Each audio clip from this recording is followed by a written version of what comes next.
seorang nabi, itu salah. Tapi kalau dikatakan jabatan Yesus salah satunya adalah nabi, yes.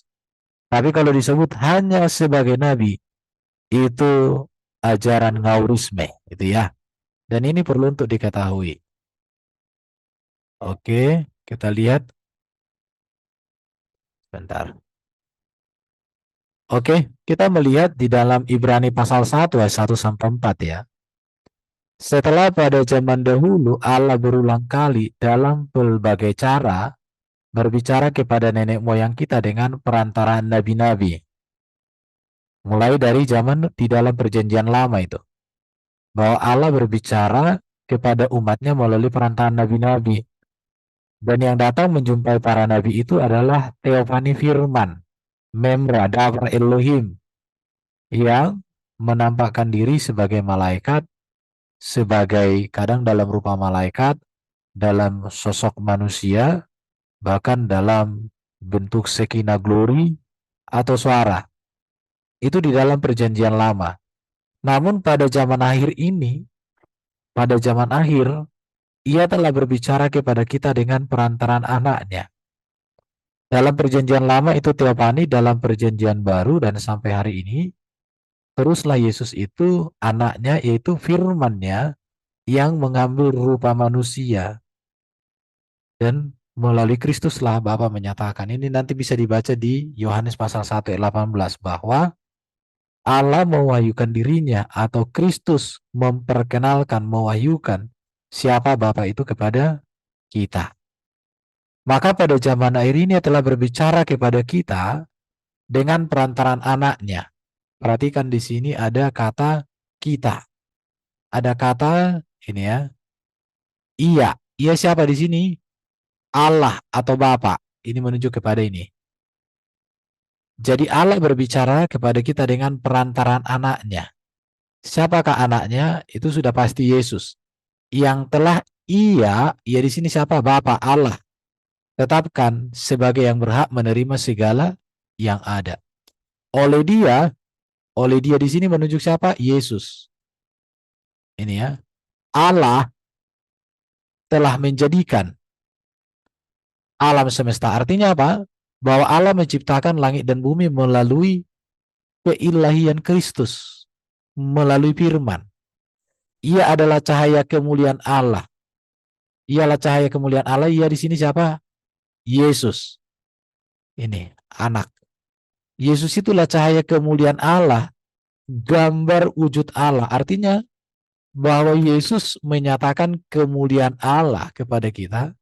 Yesus menerangkan, menjelaskan, menceritakan, memberitakan tentang siapa Bapa itu.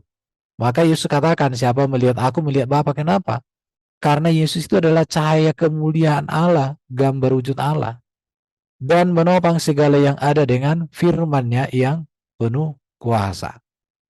Jadi jelas. Dan setelah ia selesai mengadakan penyucian dosa, ia duduk di sebelah kanan Allah Bapa, kanan yang maha besar. Di tempat yang tinggi, jauh lebih tinggi daripada malaikat-malaikat.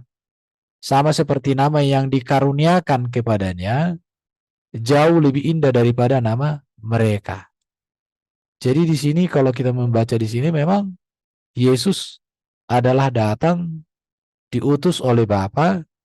Salah satu tugas dia adalah menjadi nabi, berbicara kepada manusia, menyatakan kehendak Bapa, karya Bapa, rancangan Allah Bapa itu kepada kita melalui Kristus. Sekarang kita lihat.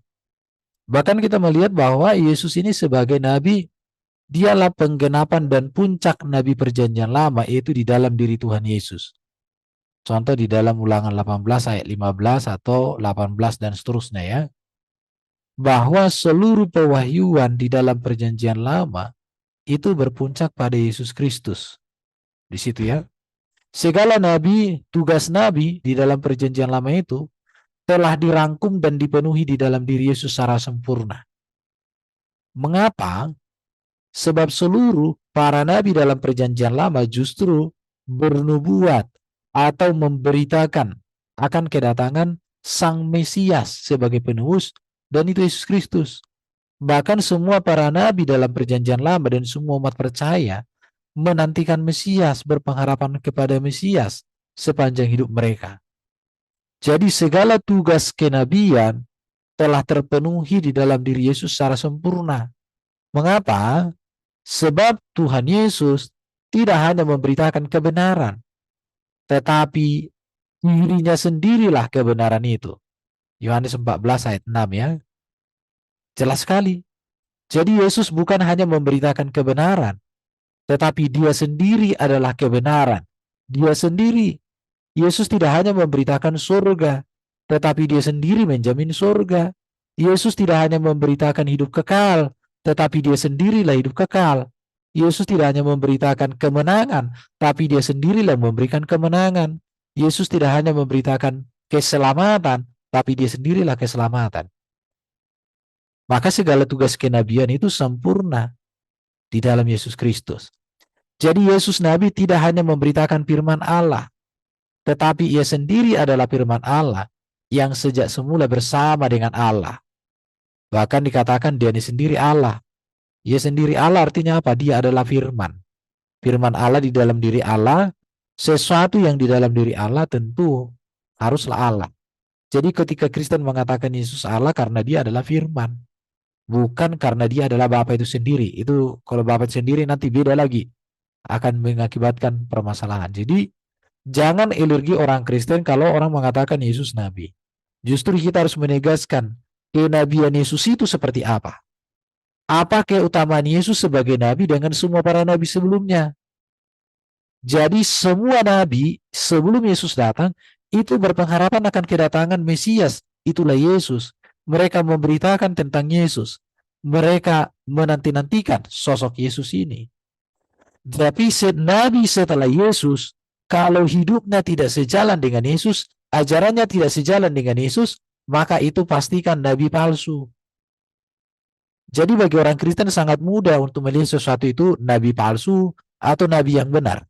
Lihat aja, sejalan nggak dia dengan Yesus. Kalau sudah tidak sejalan dengan Yesus di dalam hal etika dan moral, tentang surga, tentang hidup kekal, tentang akhir zaman, tentang siapa Allah Bapa di surga, dan lain sebagainya, kalau sudah berbeda dari Yesus, katakan, mohon maaf, Anda nabi wrong, nabi palsu. Itu ya. Kita melihat para nabi di dalam Alkitab. Melalui Alkitab, kita Kristen ini telah mengenal nabi mulai dari zaman Nuh, ya, Nabi Musa, baru ditutup oleh Nabi Yohanes Pembaptis.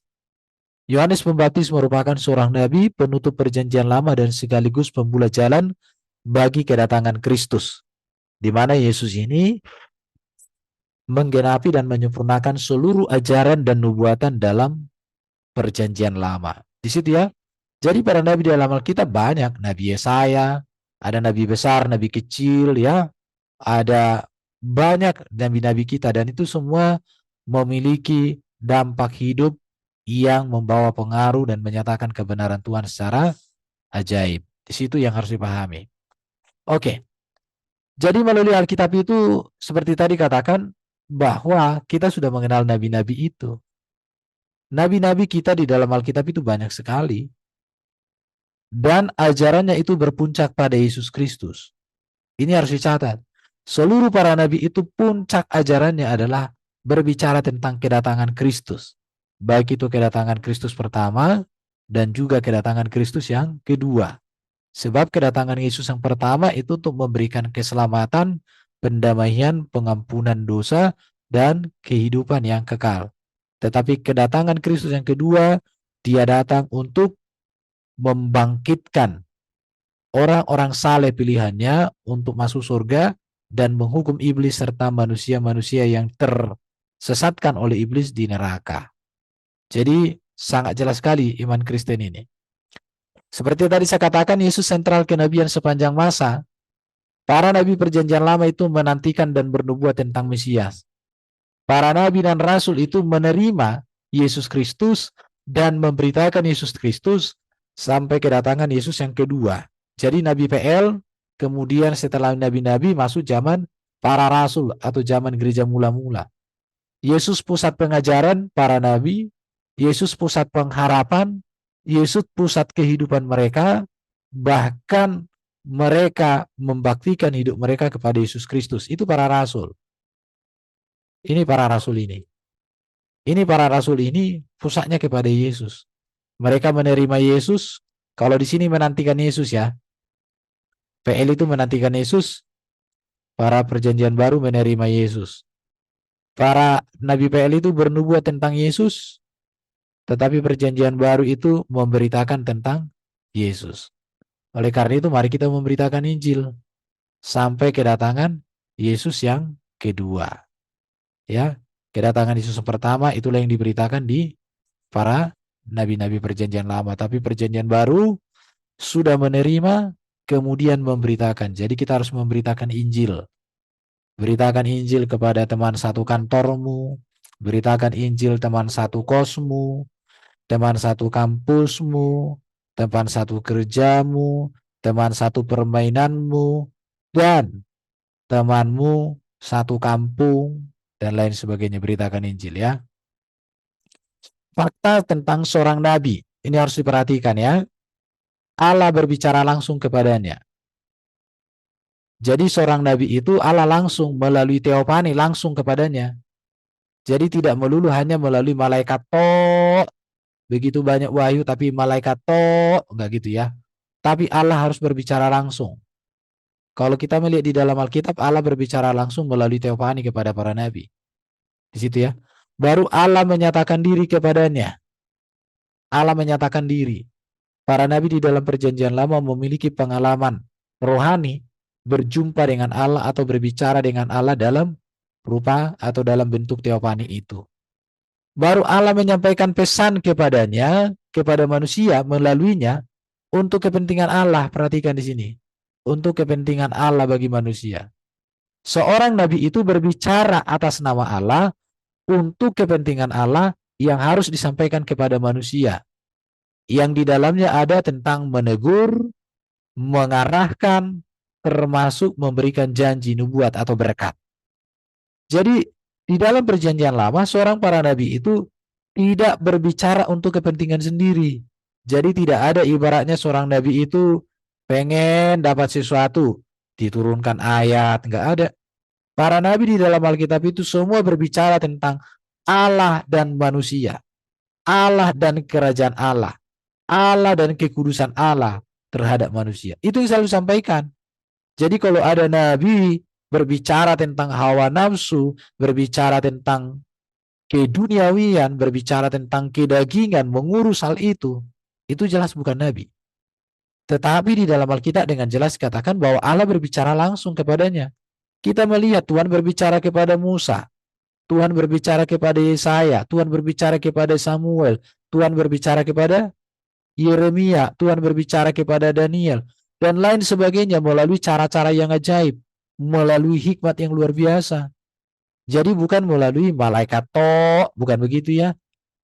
Baru Allah menyatakan diri, mereka berjumpa, mengalami kuasa Tuhan dalam hidupnya, mengalami mujizat Tuhan dalam hidupnya, mengalami kemuliaan Tuhan dalam hidup mereka. Itu seorang nabi di dalam perjanjian lama. Dan ajaran mereka selalu berbicara menegur.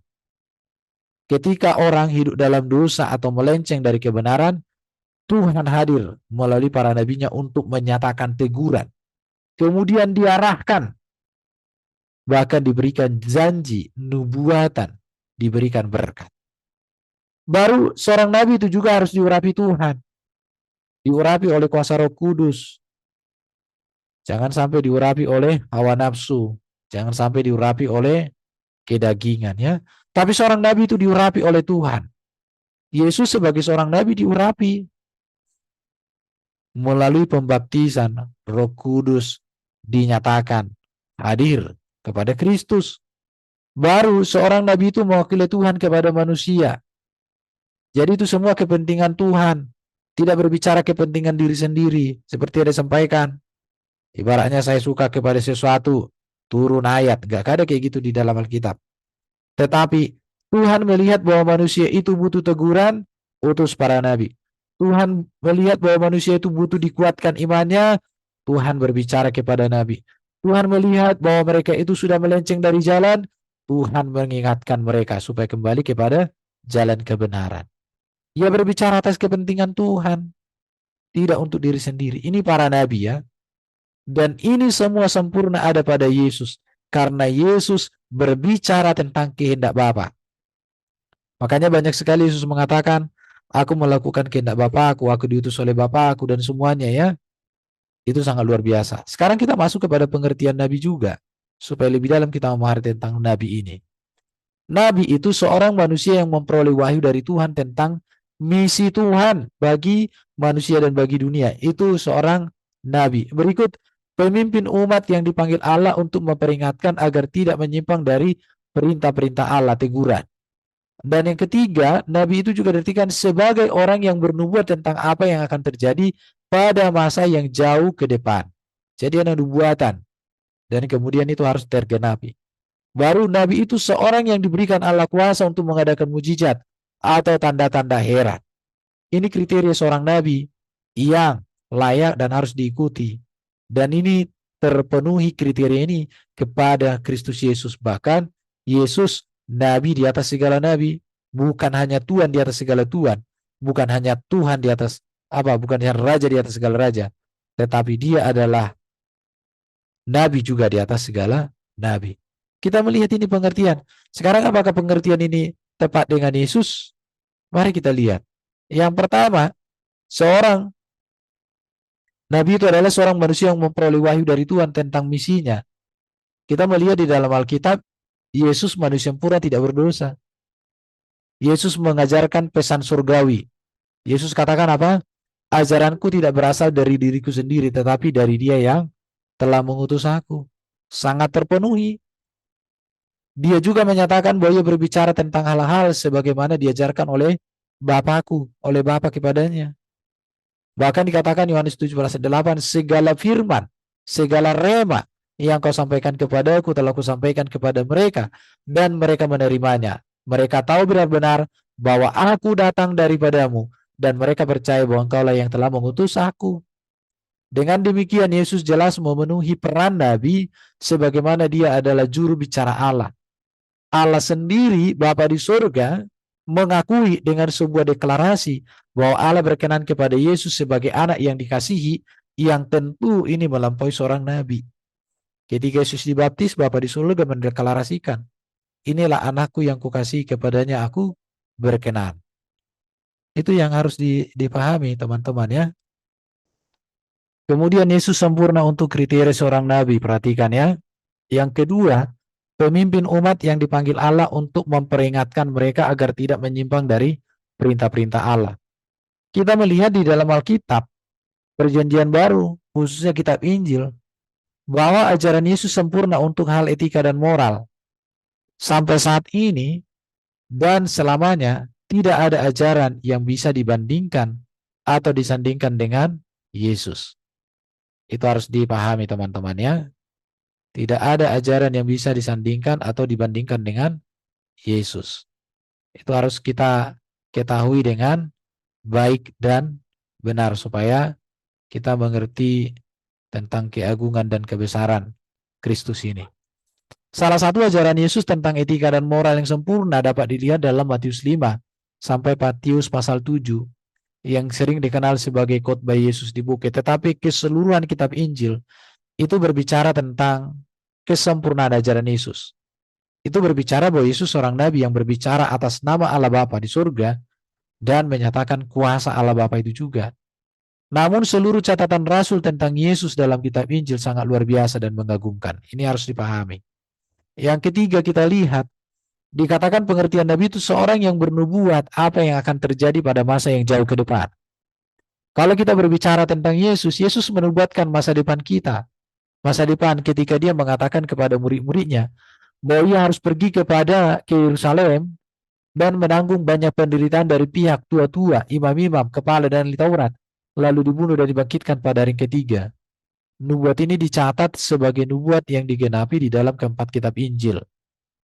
Kemudian Yesus juga bernubuat bahwa tak selamanya, tak lama setelah kematiannya, para murid akan menerima kuasa kalau Roh Kudus turun ke atas kamu Dan para murid itu akan menjadi saksi di Yerusalem, di Yudea, Samaria, sampai ke ujung bumi. Kita bisa membaca di dalam Kisah Para Rasul 2 itu mencatat penggenapan nubuat ini.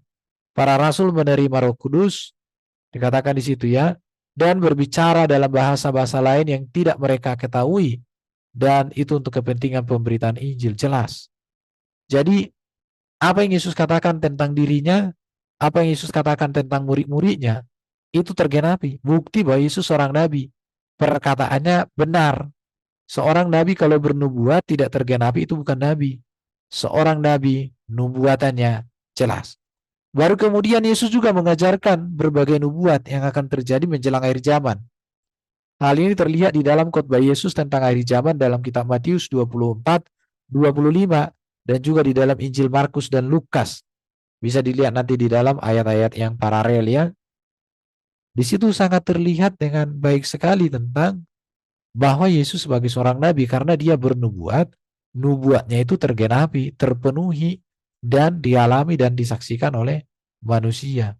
Yang keempat, seorang nabi juga diberikan Allah kuasa untuk mengadakan mujizat atau tanda-tanda heran dalam menjalankan tugas dan amanat yang diberikan Allah kepada mereka, kepadanya.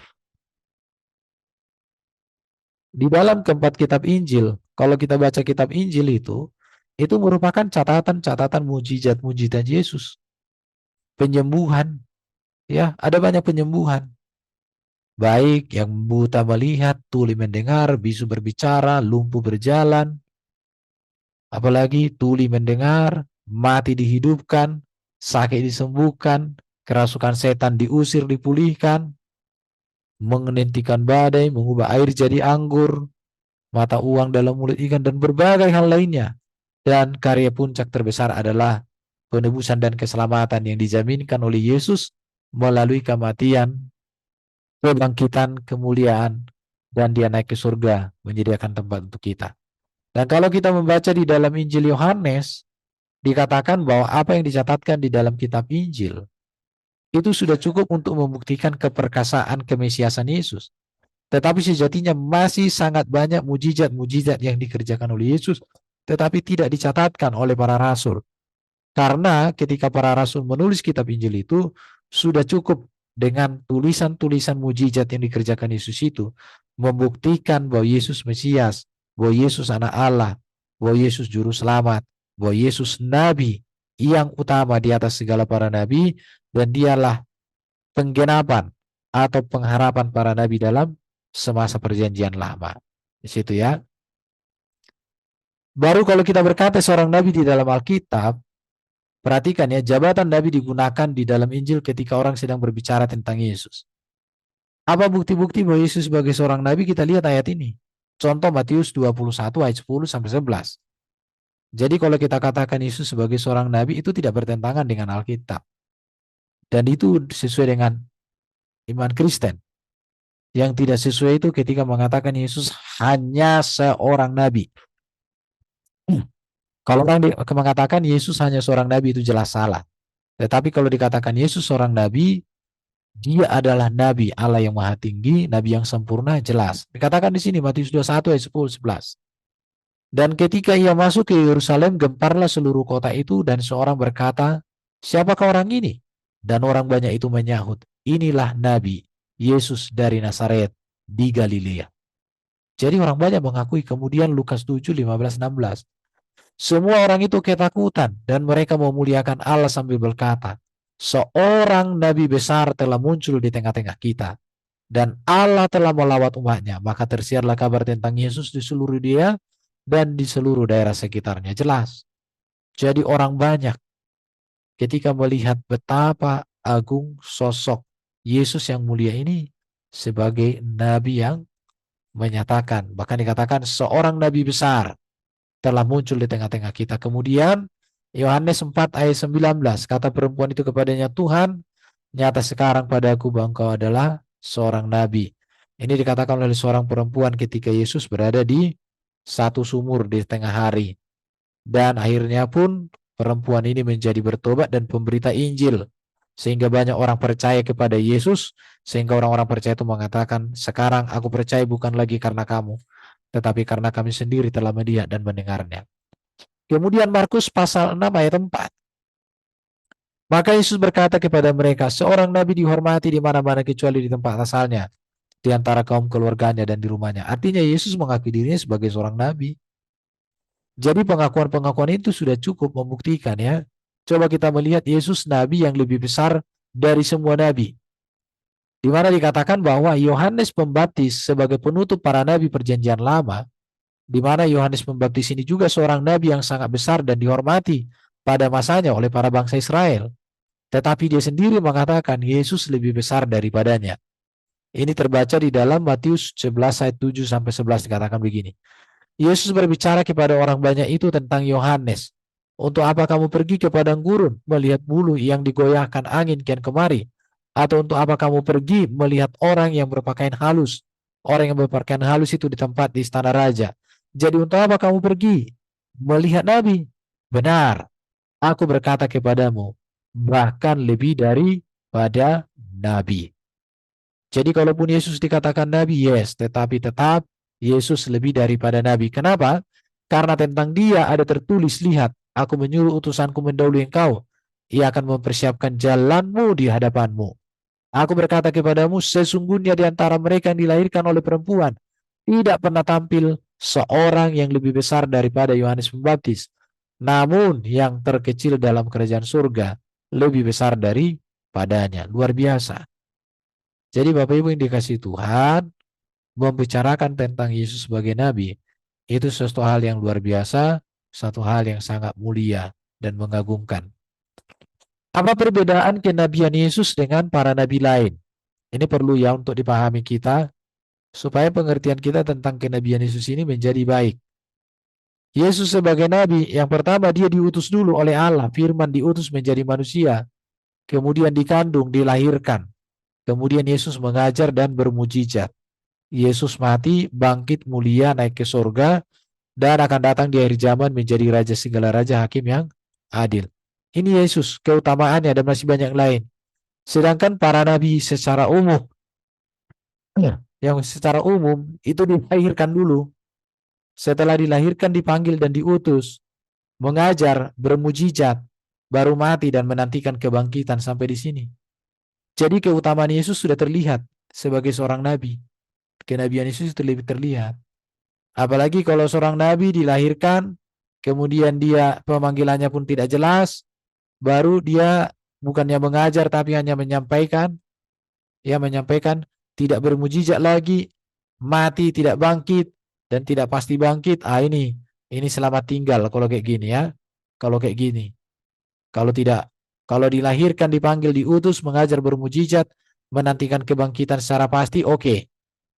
Tapi kalau dilahirkan, pemanggilannya nggak jelas, mengajarnya juga nggak jelas, mujizatnya tak ada, mati masih menantikan, nggak menantikan kebangkitan karena nggak yakin, oh ini selamat tinggal, innalillahi. Oke ya. Ini keutamaan Yesus sebagai nabi juga perlu diperhatikan, bahwa seluruh hidup dan ajaran Yesus dibuatkan dalam PL. Ya, kelahiran Yesus dari rahim perawan Maria, ini harus diketahui ya. Kehidupan Yesus tidak berdosa, tidak dijamah oleh setan. Satu-satunya nabi yang tidak dijamah setan hanya Yesus yang tidak berdosa, yang lahir dari rahim perawan Maria, yang dinubuatkan, yang diparapkan, yang dinantikan oleh para nabi. Baru Yesus satu-satunya nabi yang ajaran etika dan moralnya sempurna. Bukan hanya ajaran etika dan moral sempurna, tetapi Yesus memiliki ajaran etika dan moral standar kerajaan surga, dan Yesus meneladankan itu dalam hidupnya, dalam pelayanannya. Kemudian Yesus satu-satunya nabi melakukan banyak mujizat tanda ajaib yang mengherankan. Banyak sekali, bahkan sampai hari ini ada banyak orang mengadakan mujizat atas nama Yesus, dalam nama Yesus. Baru kematian Yesus berkuasa mengampuni dan menebus dosa. Satu-satunya nabi yang memiliki kuasa melalui kematiannya hanya Yesus. Ada banyak nabi yang mati, apalagi nabi yang bagaimanapun, tapi itu tidak berdampak untuk keselamatan manusia. Satu-satunya nabi yang mati, yang kematiannya berdampak untuk manusia sepanjang masa hanya Yesus ya. Kemudian kebangkitan Yesus mengalahkan maut dan kerajaan maut, iblis. Satu-satunya nabi ya yang sudah bangkit dan mengalahkan maut dan kerajaan maut. Kemudian kemuliaannya menjamin kehidupan kekal bagi manusia. Satu-satunya nabi yang menjamin kehidupan kekal bagi umat manusia hanya Yesus. Baru Yesus nabi yang naik ke surga sediakan tempat bagi umat tebusannya. Tidak ada nabi yang naik ke surga sediakan tempat untuk umat tebusannya, enggak. Apalagi kalau sampai nabi itu diduakan oleh umatnya, kan itu repot.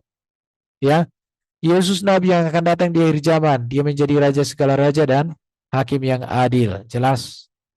Inilah keutamaan Yesus yang sebagai seorang nabi yang harus kita beritakan. Jadi jangan alergi mengatakan Yesus nabi, tetapi jelaskan bagaimana kenabian Yesus itu, nabi yang bagaimanakah dia, apa keutamaan Yesus dari semua para nabi-nabi itu. Itu yang perlu kita beritakan teman-teman ya.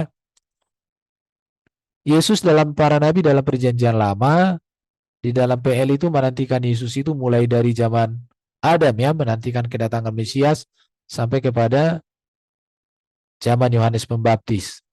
Baru di dalam PB orang yang berjumpa dengan Yesus itu apa? Nabi Yohanes, ya, kemudian Musa dan Elia dan lain sebagainya.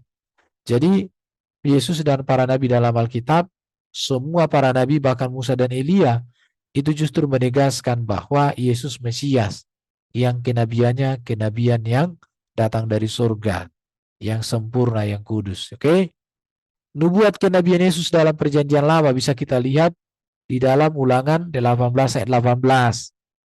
Ya, Yesus juga adalah nabi yang menggenapi nubuatan Kisah Para Rasul 3:23 nih ya. Kemudian Yesus menggenapi dan menyempurnakan kenabian seluruh Taurat. Itu di dalam Matius 5:17 dan Ibrani pasal 1 ayat 1 sampai 4. Jadi nubuat kenabian Yesus dalam perjanjian lama itu jelas. Itu yang harus dipahami. Itu yang harus kita mengerti ya. Oke teman-teman sebentar ya.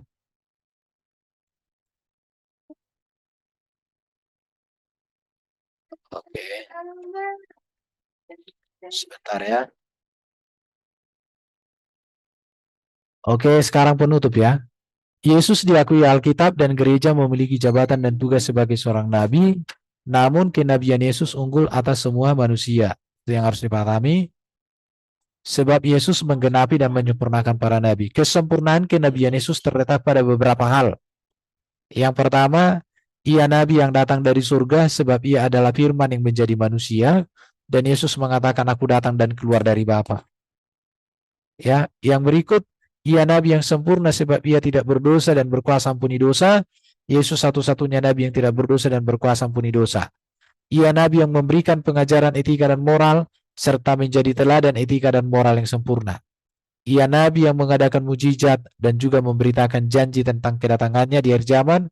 Janji kedatangan Yesus menjadi pusat pengharapan Kristen sepanjang masa.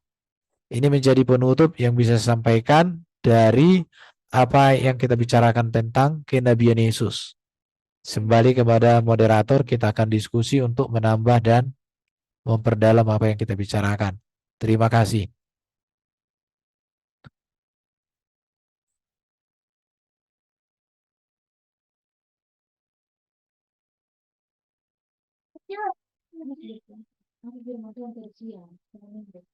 Halo moderator, kembali.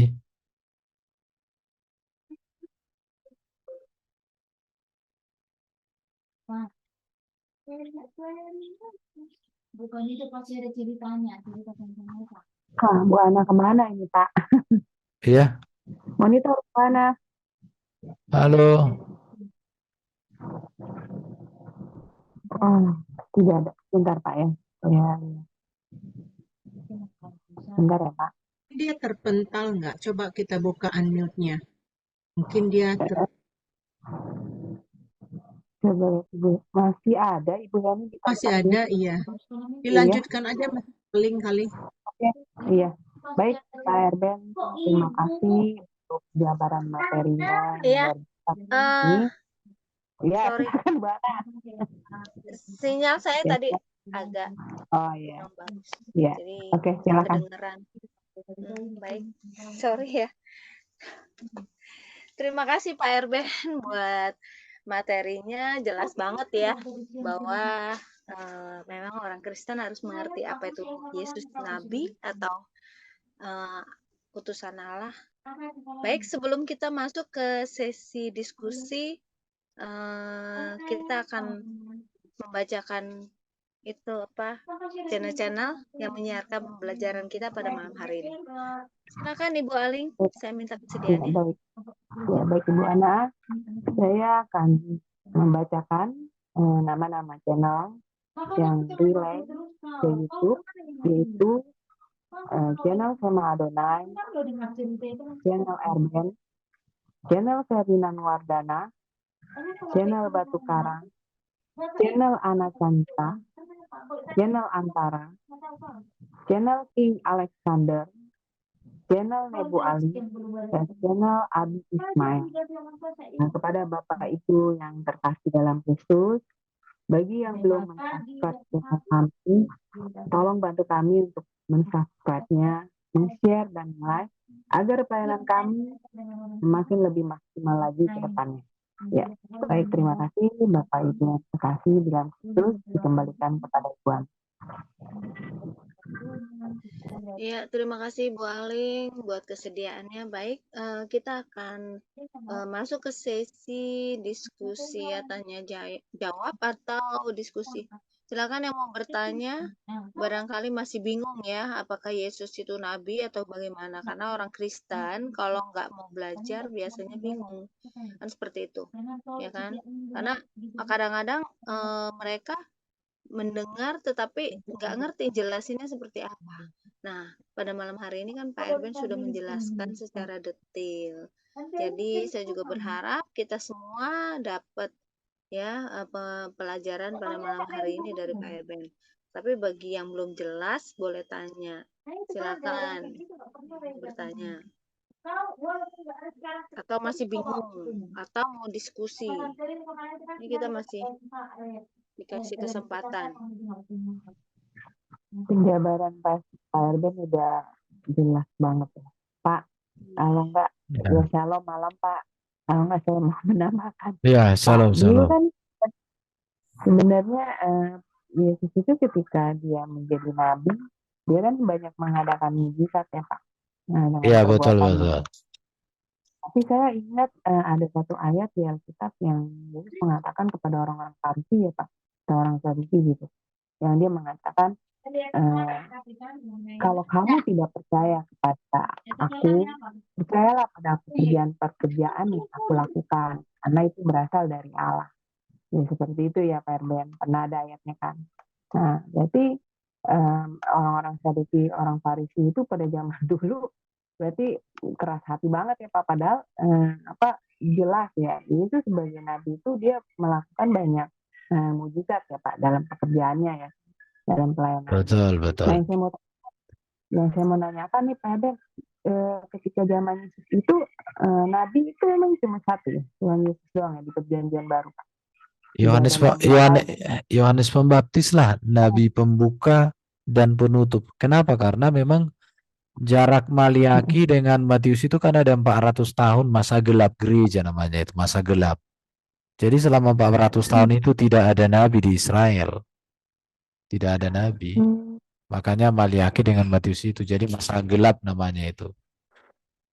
Kemudian tampillah Yohanes Pembaptis yang pembuka perjanjian baru dan sekaligus menutup perjanjian lama. Nah, yang saya mau tanyakan, apakah nabi-nabi di zaman perjanjian lama dan perjanjian baru Yohanes itu mereka juga bisa mengadakan mujizat kan ya Pak? Seperti Yesus ya. Bisa kan Pak Erben? Tidak ada catatan ya, kalau di luar Alkitab saya belum cek.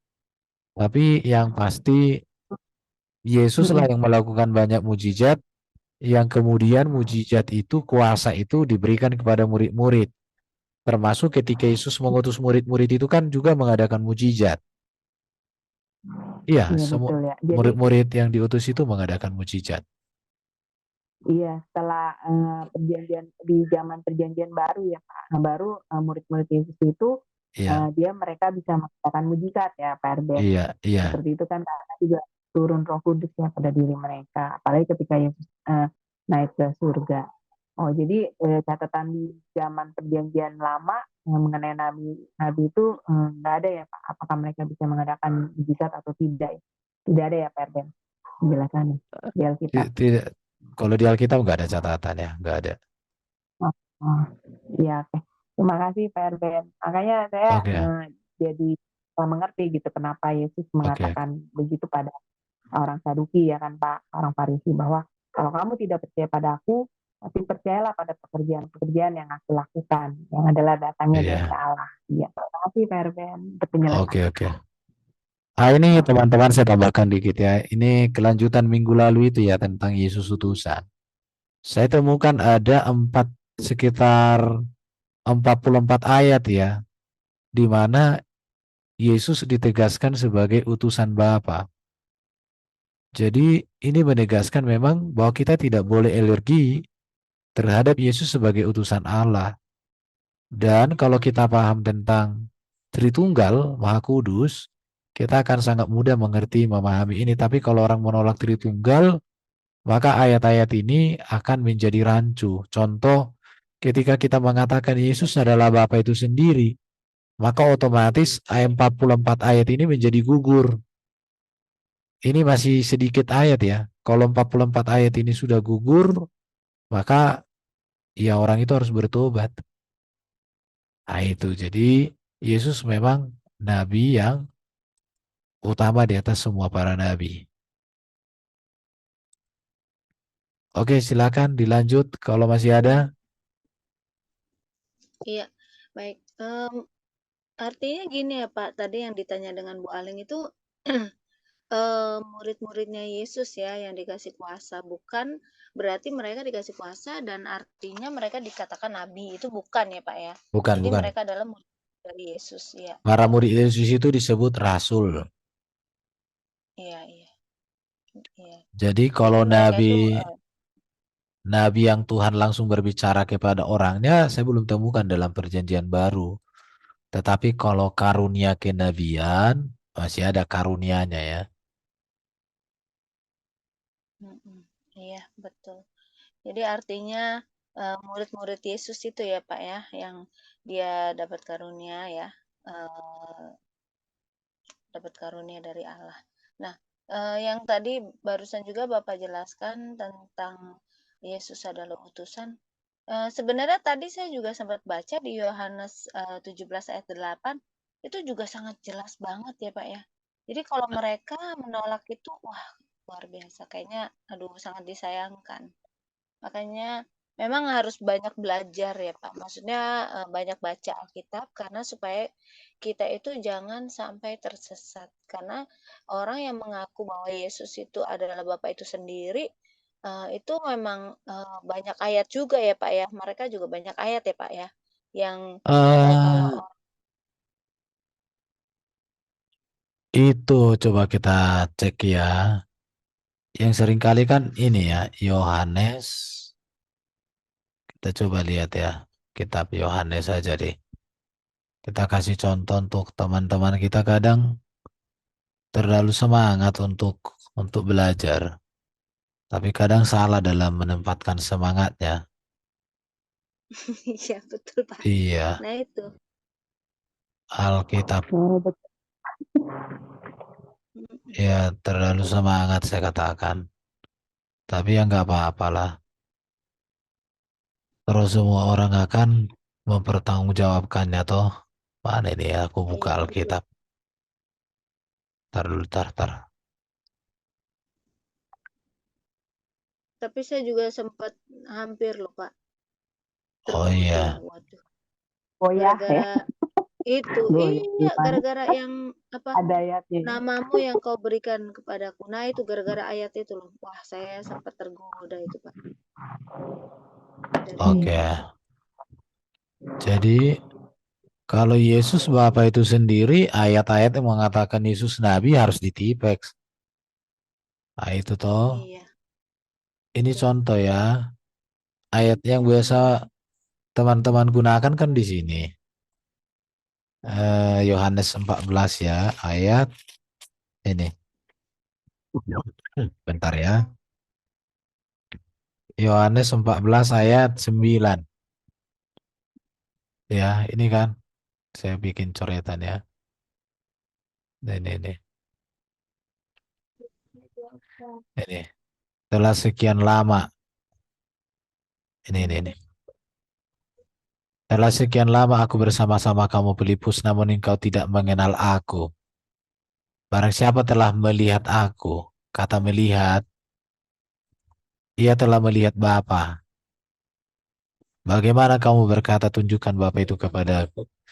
Tidak percayakah engkau bahwa aku di dalam Bapa, Bapa di dalam aku? Apa yang aku katakan, tidak aku katakan dari sendiri, tetapi Bapa yang diam di dalam aku, dialah yang melakukan pekerjaannya. Percayalah kepada aku bahwa aku di dalam Bapa dan Bapa di dalam aku, atau setidaknya percayalah karena pekerjaan-pekerjaan itu. Aku berkata kepadamu, ya, bentar. Sesungguhnya, nah ini ayat ini 9 ini, ya, baru ini 6. Ayat 7, sekiranya kamu mengenal aku, pasti mengenal Bapakku. Sekarang ini kamu mengenal dia dan melihat dia. Kata melihat di sini sebenarnya tidak berbicara, iya, tidak berbicara melihat secara fisik ya. Iya. Karena aku cek di dalam teks Yunani, artinya di sini tuh bisa mengenal, memiliki relasi yang baik. Jadi pertanyaannya, pertanyaannya kan tidak mungkin kan para rasul ini, penulis Injil ini salah. Kenapa? Karena di ayat berikut pun ini sudah kalau kita katakan ayat ini mengatakan bahwa Yesus Bapa, di ayat 14 sudah bentrok. Coba lihat gini. Ayat ayat 12. Siapa yang noise? Aku berkata kepadamu sesungguhnya barang siapa percaya kepadaku ia akan melakukan juga pekerjaan-pekerjaan yang kulakukan. Bahkan pekerjaan-pekerjaan yang lebih besar daripada itu sebab aku pergi kepada Bapa. Ini toh, masa di dalam satu ayat langsung bentrok? Iya, betul. Sekarang mau mana kita percaya? Apakah Iya. mengatakan Yesus adalah Bapa dengan ayat ini sehingga sebab aku pergi kepada Bapa dan ayat-ayat lain. Bahkan Yohanes 14 ayat 6 Yesus juga katakan. Jadi di ayat 6 kan Yesus sudah katakan begini. Ayat 6 ya, perhatikan. Iya. Akulah jalan kebenaran dan hidup, tidak ada seorang pun yang sampai datang kepada Bapa kalau tidak melalui aku. Kata melalui aku di sini artinya apa? Yesus pengantara kita Iya. kepada Bapa. Iya, betul. Jadi ayat 6 dengan ayat 12 ada di antara ayat 7 dengan ayat 11. Nah, di situ. Iya. Jadi tidak mungkin kita akan mengartikan ayat 9, 10, 11 mengatakan bahwa Yesus Bapa. Maka kita gali Iya, betul. kata melihat di sini apa sebenarnya? Kata melihat di sini artinya memiliki relasi. Dan ini kalau di dalam Tritunggal ini diartikan bahwa hakikat ilahi Yesus tidak pernah terpisah dari Bapa. Maka ketika dikatakan aku di dalam Bapa, Bapa di dalam aku, ini yang disebut dengan perikoresis. Artinya sang firman Bapa di dalam diri Yesus dengan di dalam diri Bapa itu saling mendiami, tak terpisah. Itu. Baru sekarang kita tanya, Injil Yohanes ini ditulis oleh Yohanes yang luar biasa atau Yohanes yang labil? Karena di pembukaannya sudah jelas. Dikatakan oleh Yohanes apa? Di pembukaan. Ayat 18 ya. Dikatakan apa di sini? Tidak seorang pun yang pernah melihat Allah, tetapi anak tunggal Allah yang ada di pangkuan Bapa, dialah yang menyatakannya. Ini kata kuncinya. Dia menyatakan, dia mewahyukan. Artinya apa? Pengenalan kita kepada Allah hanya di dalam pengenalan kita kepada Yesus. Karena Yesus inilah yang memperkenalkan Bapa, menyatakan kehendak Bapa, mewahyukan Bapa kepada kita. Jadi kalau di dalam Yohanes 14 tadi dikatakan bahwa melihat Yesus melihat Bapa. Karena memang itu ada di dalam Yohanes 1 ayat 14, 18. Yohanes 1 ayat 18 bahwa Bapa mewahyukan dirinya melalui Kristus. Ya kita hanya bisa mengenal Allah melalui Kristus. Kita mengenal Allah di dalam Kristus. Kita menerima berkat Allah itu Allah Bapa di dalam Kristus. Iya. Tapi iya, udah jelas. Bahkan nanti kalau kita mau bicarakan ayat-ayat berikutnya masih banyak sekali nanti bentrok. Seperti yang saya tunjukkan tadi itu seperti ini. Ayat ini. Iya. Bentar, ini Betul, ayat Pak. yang saya tunjukkan tadi, ini yang sudah saya kumpulkan, saya cari Nah, kemarin. itu boleh di itu Pak nanti dikirim ke Iya, grup Pak. ini Yesus mengatakan, Bapa dia yang mengutus aku, dia yang mengutus aku, Bapa yang mengutus aku, dia yang telah mengutus aku, Bapa yang mengutus aku. Ulang-ulang loh. Sampai berapa kali Yesus Iya, ngomong di sini? 44 kali berbicara tentang Yesus diutus oleh Bapa. Padahal ayat mereka ya cuma sedikit. Dan itu pun iya, sudah diawali dengan ayat 6 dan ditutup ayat 12 membedakan antara Yesus dengan Bapa. Nah, di situ sih. iya. Pak, saya juga mau tanya ini Pak. Kemarin itu saya ada beberapa hari yang lalu saya juga sempat ada ya nggak bukan berdebat sih, cuman yang dia kasih saya ayat yang di Yohanes ya. Yohanes yang dia mengata di mana saya lupa yang namamu yang kau berikan kepadaku itu. Nah, jadi kenapa dia ambil ayat itu? Karena kata dia, teman saya itu bilang, kita kalau berdoa itu kita siapa yang kita panggil, gitu kan? Eh, Ya Bapa, selain Bapa, Yesus, selain Yesus apa Roh Kudus. Jadi mereka itu menjelaskan bahwa ya kamu manggil Bapak kan, kamu manggil Selain Yesus Yesus, itu kan apa Roh apa Kudus. aja Jadi gitu. Jadi intinya kayak manggil Bapak itu ya bisa Yesus, bisa Roh Kudus, bisa Tuhan gitu. Jadi kata saya, wah ini udah repot juga nih kalau kayak gini penjelasannya, gitu loh Pak. Dan saya nggak mau berdebat sih dengan dia karena saya pikir biarin dia belajar gitu karena saya hanya menjelaskan sebenarnya banyak di Yohanes kan apalagi kalau dia tidak mau mengakui bahwa apa anak manusia itu kan kata saya hanya sedikit sih menjelaskan dan karena dia lebih lebih banyak ya lebih apa lebih menjelaskan lebih dulu gitu, lebih cepat gitu, Pak. Jadi saya, ya udahlah intinya kamu baca aja. Kata saya waktu Yesus dibaptis itu bagaimana? Siapa yang berbicara di langit itu kata saya. Kalau itu Bapak terus kenapa Bapak ngomong sama Bapak waktu apakah Bapak itu dibaptis? Kata saya kan gitu. Nah, itu saya sempat ngomong itu aja sih, Pak. Karena tapi mereka tetap kekeh dengan nama itu ya. Karena dia yang memperkuat dia itu katanya namamu yang kau berikan kepadaku. Kalau nggak salah di Yohanes berapa itu ya, Pak? Nah, itu sih. Tapi biarlah saya hanya menjelaskan apa yang saya pahami itu sih, Pak. Ya, baru nama itu juga ya. Memang kalau orang pengagum nama-nama ini kadang jadi repot. Nama itu kan berbicara otoritas, kuasa sebenarnya. Jadi bukan berbicara nama huruf. Emang Allah itu butuh nama, Allah yang transenden, yang butuh nama itu kita. Kenapa? Karena kita manusia banyak. Iya, Kalau Allah nggak butuh nama, orang dia seorang diri, orang dia sendiri, iya, dia transenden, dia maha kuasa. Siapa yang memberikan nama kepada dia? Kok bisa iya, dinamai? Allah nggak bisa dinamai. Dia transenden, dia maha kuasa. Tetapi kalau dia diperkenalkan sebagai Yahweh dalam konteks nama keagungan, ya nggak masalah. Tetapi Allah tidak dibatasi nama itu. Kalau Allah dibatasi nama, berarti dia terbatas. iya, Kalau betul. kita kan dibatasi nama, nggak bisa kita dipanggil di luar nama kita.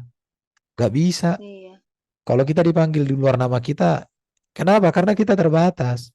Kalau Allah tidak terbatas, masa dia harus dipanggil dengan nama itu baru ini? Berarti dia udah terbatas, dibatasi oleh nama. Lebih kecil lah. Masa namanya cuma 4 huruf, pendek kali lah itu. YHWH atau 5 huruf, Yesus. Pendek kali namanya cuma itu doang.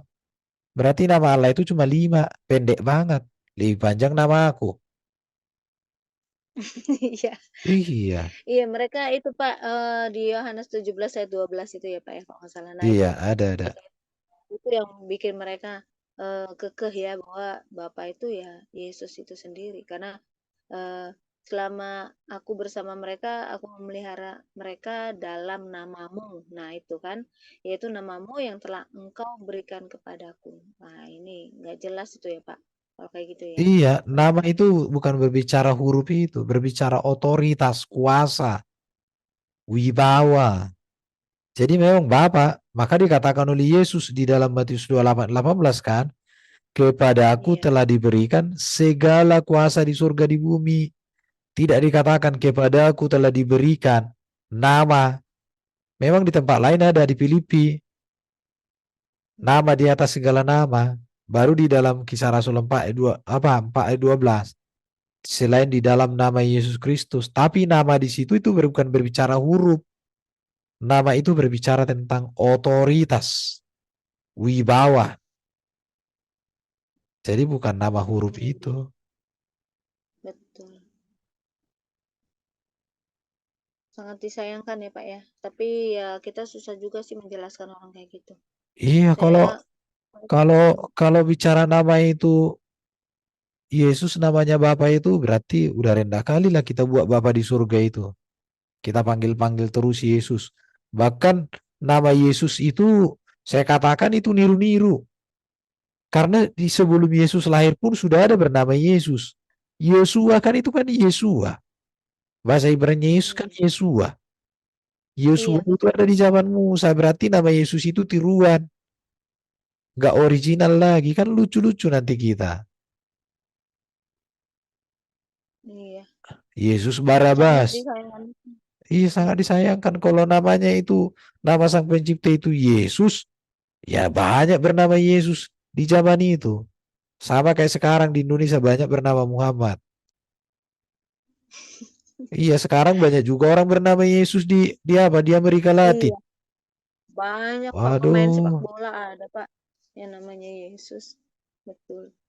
Tapi itu Jadi Pak kan mereka mereka tuh Betul, namanya ada dipakai iya, orang lain. iya. Karena gini Pak katanya nanti di surga pun kita ketemu dengan siapa kalau bukan dengan Yesus kan gitu. Yang pemilik surga siapa? Kan Bapak. Ya Bapak itu ya siapa? Yesus lah gitu. Aduh repot Pak. Jadi saya udah nggak mau perpanjang lagi saya berdebat gitu. Saya nggak mau berdebat karena dia udah ngawur-ngawur kan gitu. oh Dia nggak bilang usah. Yesus yang menyambut kita nanti di surga, bukan bukan Allah. Ya bukan, maksudnya ya Yesus yang menyambut kita di surga nanti kan Yesus. Ya Yesus itu ya Bapak kan pemilik surga katanya. Ya udahlah saya Mungkin malas. mungkin ini kali ya, Bu Ana, mungkin saya menjawabnya dengan gini, Bapa itu kan adalah roh, gitu, tidak bisa terlihat, gitu. Dan Yesus itu kan ada, maksudnya ada tubuh, gitu. Makanya Bapak memakai Yesus, gitu, sebagai untuk menunjukkan siapa jati diri Bapak, gitu.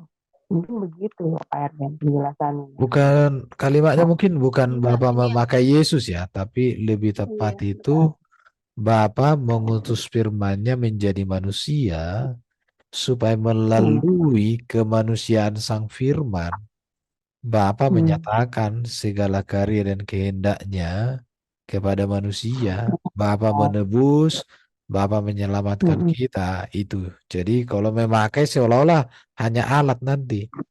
Tapi kalau iya Bapa betul. Oh, iya itu seolah-olah mengutus kan. ya Pak, Nanti mengutus ya nanti jelas. nanti bisa kita Nah, lari ke Pak Erastus. Yesus bukan juru selamat tapi Yahweh itulah juru alat. selamat katanya. Jadi Yesus itu hanya alat seolah-olah merendahkan Yesus. eh, Tapi kalau kita eh, katakan Bapa menyelamatkan kita melalui hmm, firman-Nya yang menjadi manusia. Jadi Yesus itu hmm, juru selamat yang datang dari Allah yang adalah hmm, firman Allah. Dan keselamatan pasti Allah sudah jaminkan, Allah sudah sediakan bagi kita di dalam dan melalui firman-Nya, Sang Putranya, Yesus Kristus. Kan itu kan lebih jelas. Iya, hmm, betul Pak. Iya, itu lebih Karena jelas. Jangan, udah sebenarnya di perjanjian lama kan sudah jelas juga ya Pak bahwa kita nggak bisa ngelihat Allah ya di jangan Musa hanya itu kan. roh. Hmm, ya, Mbak, ini iya. aja. Kayak yang aduh Seorang Musa saja nggak bisa melihat Allah, apalagi kita ini. nah, nah Iya, makanya Iya. seorang Musa nggak bisa melihat. Nah, itu jadi, Makanya pengertian mereka itu yang Bu Ana mengatakan bahwa kalau kita nanti ke surga kan yang kita ketemu itu adalah Yesus. Yesus itu adalah Bapa. Bagaimana sih? Jelas Bapa itu kan adalah roh, ya kan? iya, Benar nggak? berarti mereka tidak mengakui ya Pak. Sebenarnya ada ayatnya juga loh. Itu apa enggak apa berdosa ya Pak ya? Ada ayatnya loh. Di mana ya? Saya kemarin tuh pas Pak Bagus jelasin itu saya ingat catat lupa deh. Itu juga nggak boleh loh kita kalau nggak tidak mengakui Yesus itu adalah anak manusia gitu. Maksudnya utusan lah gitu. Itu ada ayatnya juga ya Pak ya. Makanya hati-hati tuh kalau kayak gitu. Ya itulah orang harus belajar. Kalau nggak belajar ya susah. Jadi pengertiannya beda ya Pak ya.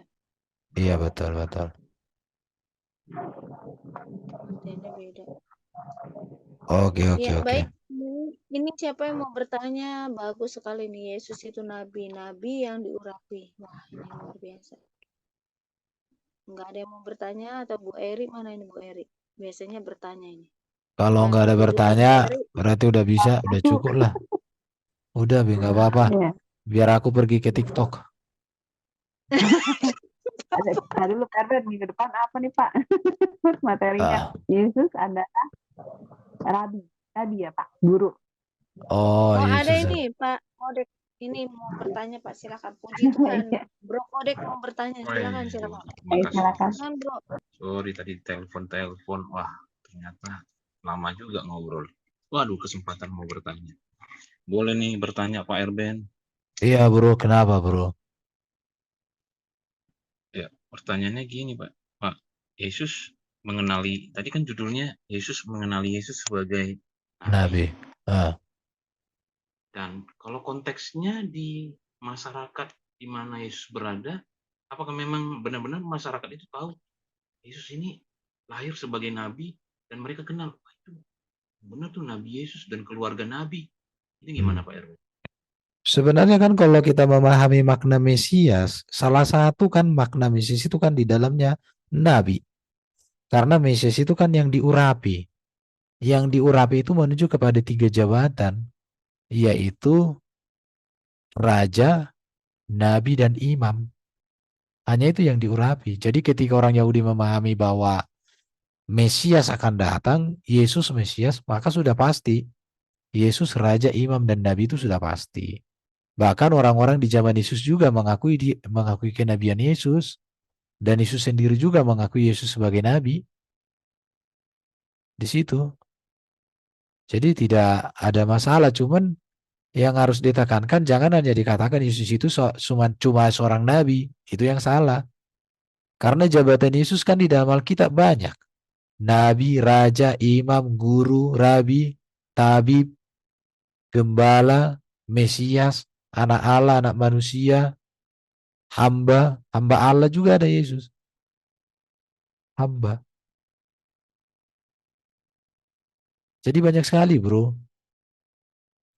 Jadi selama ini kan orang-orang seberang kan protes ke kita itu karena di kitab sucinya yang mereka anggap sama dengan Isa itu dengan Yesus hanya berapa? Cuma nabi. Nabinya bagaimana nggak dijelaskan. Utusannya bagaimana, dari mana, siapa yang mengutus nggak dijelaskan. Jadi itu, bro. Kalau saya melihat Yesus mengakui dirinya sebagai nabi.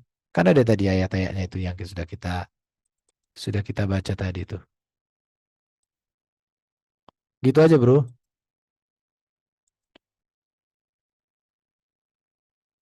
Gimana? Masih bingung atau mau tanya lagi silakan.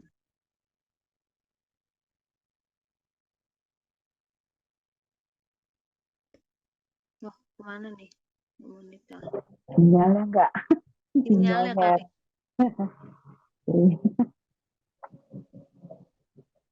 Bahkan ini contoh ya di dalam Matius 11 ayat 7 sampai 11 itu.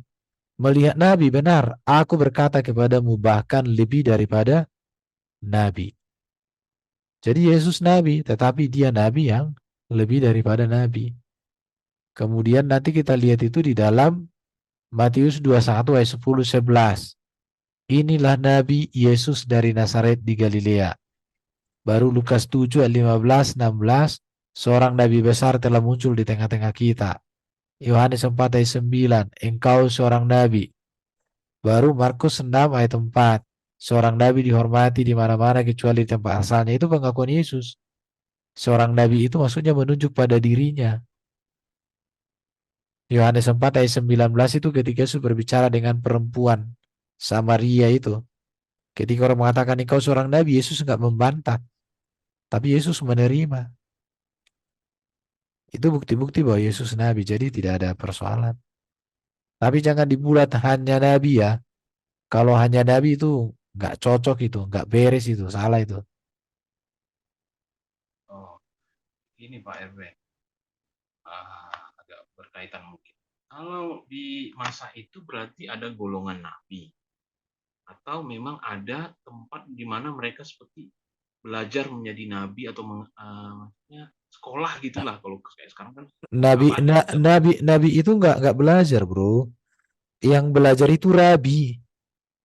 Nabi dengan rabi kan beda. Kalau rabi itu memang sekolah, rabi itu gelar dari pendidikan. Yesus juga rabi, Yesus juga nabi. Kalau nabi itu orang-orang khusus yang dipilih Allah, dipanggil Allah. Tapi kalau Yesus, dia diutus dari surga untuk menyampaikan kebenaran Allah. Kalau rabi baru sekolah rabi. Jadi sekolah rabi ada orang Yahudi. Kalau Billy mengatakan itu seorang rabi itu usia 40 tahun. Tapi di zaman Yesus 30 tahun sudah. Karena Yesus sekolah rabi, makanya Yesus dipanggil rabi. Dan Yesus juga boleh berkhotbah di bait Allah. Kalau Yesus tidak sekolah rabi, nggak boleh berkhotbah di bait Allah. Karena yang boleh berkhotbah di bait Allah harus yang sudah punya jabatan sebagai seorang rabi, rabi Yahudi. Gitu, bro. Misalnya gini ya Pak, kalau dibaca di Perjanjian Lama ada kitab nabi-nabi, Nabi Yesaya, Yeremia, Yeskiel, ada Amos, Suaranya Hosea. kecil, bro. Sorry. Tentang kalau kita misalnya flashback ke Perjanjian Lama di Old Testament, kan itu ada nama-nama nabi dan juga memang pelayanan nabi ini di kerajaan Israel mana, utara atau selatan. Nah, itu kan ada kitab, Pak, kitab nabinya. Nah, kalau Yesus sebagai nabi mungkin lebih spesifik lagi mengarahkan bukan ke kitab, ya berarti ya nggak ada kitabnya. Katakanlah begitu ya, orang-orang kan berpikir realistis kan.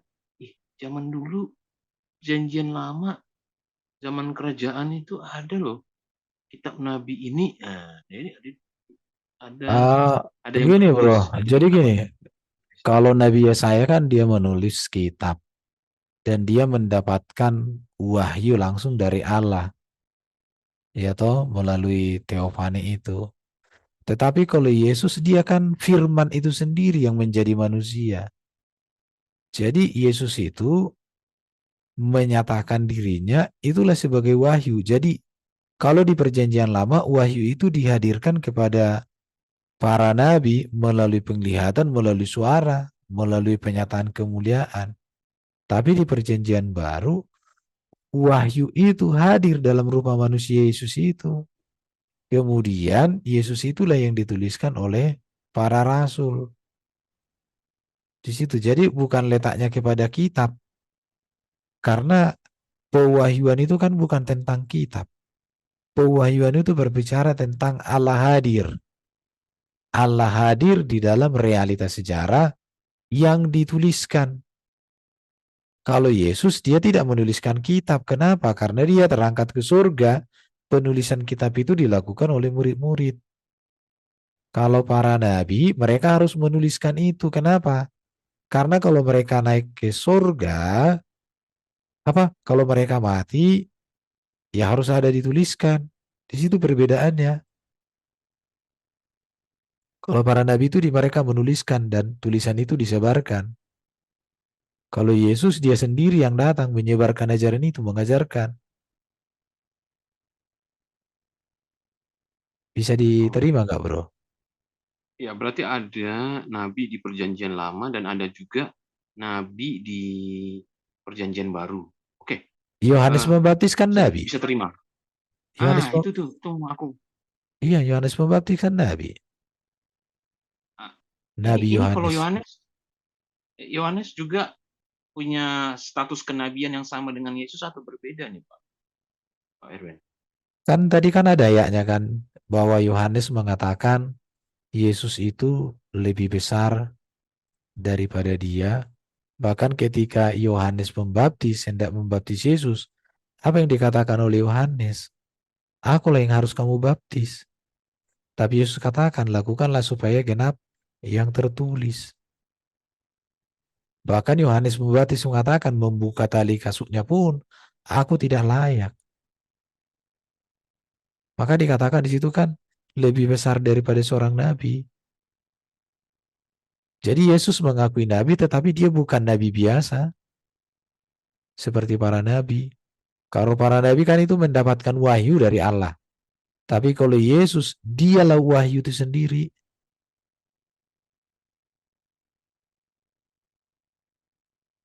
Oke, oke, ini tadi Sama nanti kalau kita mau bahas juga Yesus sebagai imam besar. Kalau imam besar itu mempersembahkan korban untuk kepentingan Israel dan kepentingan dirinya. Tapi kalau Yesus mempersembahkan korban, yaitu diri sendiri, murni untuk kepentingan umat, kepentingan manusia, bukan untuk kepentingan Yesus. Dan itu satu kali untuk selama-lamanya.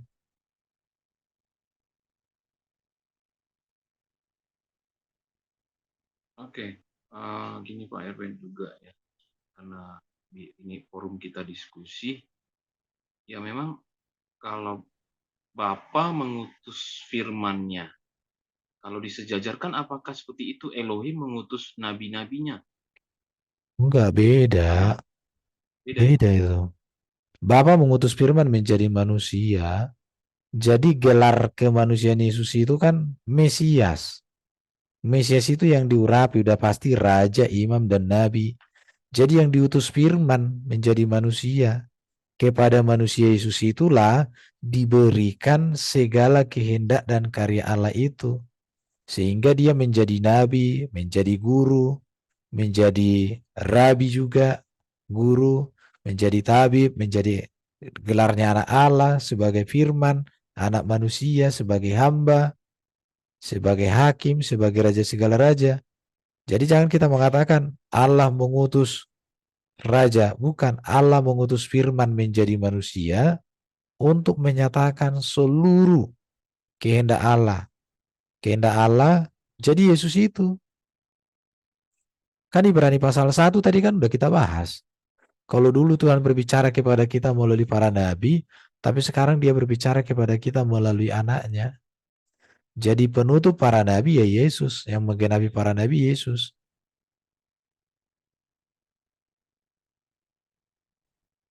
Oke. Tadi sempat mau masuk ke diskusi gini Pak Erwin, kalau apa hubungannya sebenarnya kenabian, mengenal Yesus sebagai nabi ya, atau kenabian Yesus ini, Yesus Kristus, dengan Bapa dan firman itu gitu loh, maksudnya titik temunya tuh apa gitu. Oh, Ya ternyata kalau kita nabinya tidak, apa yang kalau kita nggak menerima Yesus sebagai nabi, berarti ayat Alkitab yang mengatakan Yesus nabi ya dihapus.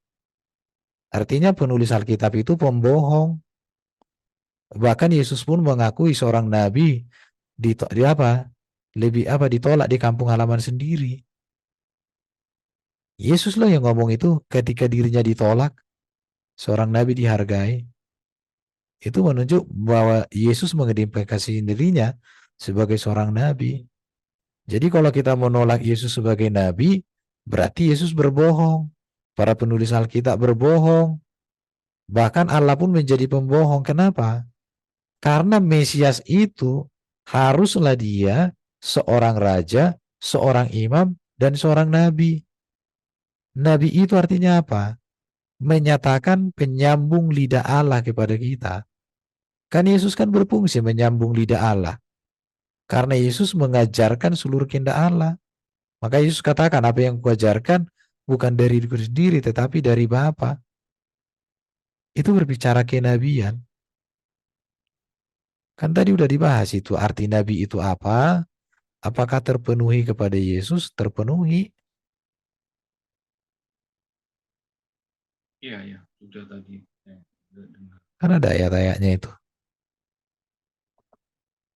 Dan memang Pak, memang peranan nabi-nabi di perjanjian lama, di masa perjanjian lama gitu ya, lebih dominan mereka pastinya diperintahkan Tuhan mendatangi atau ke raja lalu memperingatkan, ya, ini akan.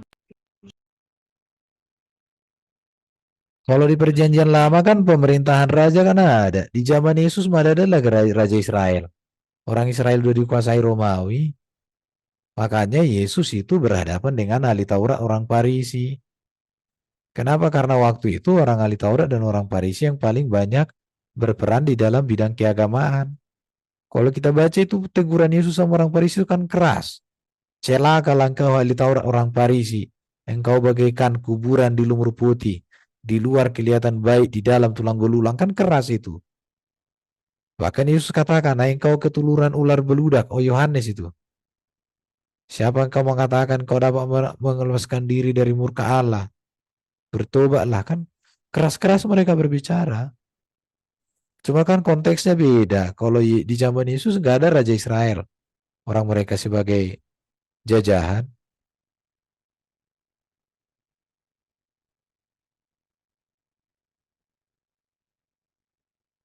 Tapi bisa dilihat kok Yesus memberitakan Injil kan. Matius 4 ayat Benar. berapa itu? Dengan Matius pasal 9 ayat 35-38. Bahkan Yesus berjalan keliling. Dari kota ke kota, dari desa ke desa, dari sinagog ke sinagog, dari lapangan terbuka ke lapangan terbuka. Yaitu salah satu peran seorang nabi. Karena seorang nabi itu kan menyampaikan kebenaran, menyampaikan isi hati Bapa di surga.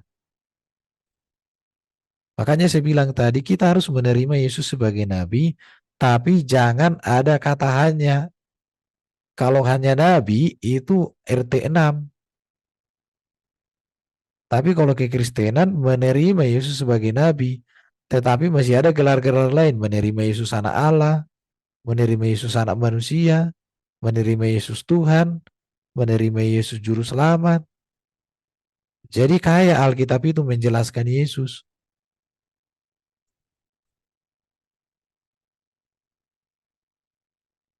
Oke. Ini terakhir nih Pak. Jadi kenabian Yesus itu sifatnya kekal. Bagaimana Pak? Kenabian Yesus. Iya. Kalau berbicara kenabian Yesus kekal, kenabian itu kan tetaplah Yesus itu sebagai Mesias, Mesias yang abadi, Mesias penyelamat. Tetapi proporsinya udah berbeda. Kalau di surga nanti ya nggak ada lagi kenabian seperti itu. Tetapi kita bukan begini ya, yang kita bicarakan itu kan apa yang dibicarakan Alkitab. Kita belum ada data Alkitab bahwa di surga itu nanti Yesus menjadi nabi. Ya, saya nggak tahu. Tapi kalau di dalam Alkitab Yesus sebagai nabi jelas. Ada datanya. Kalau di surga saya belum tahu apakah Yesus nanti jadi nabi. Buat apa lagi di surga ada nabi. Tetapi karena Yesus itu sudah menyatakan kemuliaan Allah secara sempurna nanti pada kita. Sama seperti ini. Seperti Yesus sebagai hakim yang adil. Apakah nanti Yesus hakim yang adil itu kekal dia menghakimi? Orang penghakiman hanya ketika manusia masuk surga, manusia masuk neraka, itu bicara penghakiman. Apakah di surga nanti masih ada dosa untuk dihakimi? Kan nggak ada lagi. Jadi kalau berbicara tentang itu kan jabatan, tugas. Kenabian itu kan tugas. Contoh Yesus rabi. Apakah kerabian Yesus ini kekal? Iya, kalau di surga apakah ada sakit penyakit nanti sehingga apa? Tabib. Sehingga Yesus nanti di surga itu menyembuhkan sakit penyakit. Enggak juga. Jadi menurut saya bukan itu esensi yang mau disampaikan Alkitab. Karena ketika di Alkitab di akhir zaman, ketika kita di surga tidak ada lagi gap antara kita dengan Kristus. Gapnya artinya apa? Bahwa kita melihat kemuliaan Kristus secara sempurna dan secara langsung. Kalau sekarang kan kita nggak bisa melihat kemuliaan itu secara langsung. Hanya melalui pengalaman rohani kita. Mengalami kebesaran itu. Oke, terima kasih Pak Erben, terima kasih Ibu host, moderator. Kasih Suaranya kesempatan. kecil, Bro. Sorry, agak jauh dari perangkatnya. Terima kasih Pak Erben. Terima kasih Pak Erben dan Oke. hostnya, moderator malam ini. Terima kasih Karena ya. karena gini kan, ada juga orang Kristen tidak menerima kenabian Yesus. Kalau orang nggak menerima kenabian Yesus, ya dia menolak Alkitab. Apalagi kalau sudah masuk dalam dunia apologet. Jangan pernah menolak kenabian Yesus. Harus menerima, tetapi dengan penjelasan yang lengkap dan detail. Saya sama orang Muslim kan selalu saya katakan itu. Kami percaya Yesus Nabi. Cuma perbedaannya adalah nabinya Yesus di dalam Alkitab dengan nabinya Isa di dalam kitabmu itu bagaikan langit dan bumi, gak ada hubungan. Iya, Saya tegaskan betul, Pak. itu. Contoh nabi di kalian itu apa ajarannya? Gak tahu saya. Kalau Yesus ajarannya jelas. Karena seorang nabi itu kan berbicara nubuat. Seorang nabi itu kan berbicara kuasa. Seorang nabi itu kan berbicara tentang menegur. Ya ajaran-ajaran Yesus. Kan kita masuk dari definisi nabi. Tapi kalau nabi seperti pemahaman orang sebelah beda. Pokoknya nabi yang bagaimana nggak tahu, urusan mereka lah itu.